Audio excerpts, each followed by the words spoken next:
Good morning, welcome to 2 and 2 on Friday the 3rd of October. This is Kim Watson speaking for Easy Trader.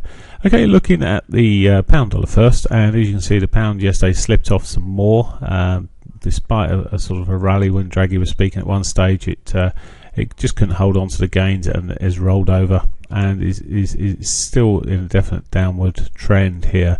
And there is a possibility it could run back to those lows from the 10th of September there, so that's certainly a potential downside target there.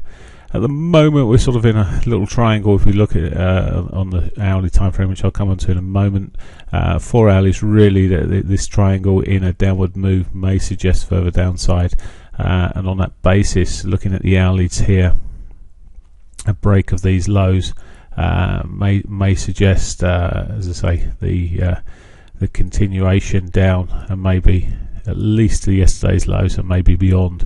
So that's how it looks for me there. However, we do have the daily pivot above us, and statistically there's a reasonable chance of that being hit. And if we did see a rally, I'd really be waiting for a break of that 34, and that, as I say, there's that little wedge pattern.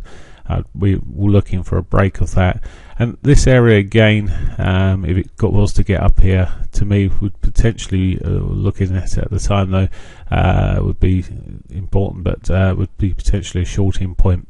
So shorting point at the break here, go long if it breaks the highs at some point up to with the pivot target, and then at that point, if it's showing signs of weakness, again I'd be looking for a rollover maybe later in the afternoon. Obviously got non-farm payrolls coming out today, so that will make a significant difference. Very quick look at the euro then. Yesterday we despite Draghi's speech being rather bland and not really showing too much, and the subsequent statement that came out didn't really show any real good signs of for the euro. It still managed a rally. We saw it push up towards its daily 8. It just finished slightly short of that, and the 4 hourly 50 didn't quite make it up there, ran into some pivot resistance.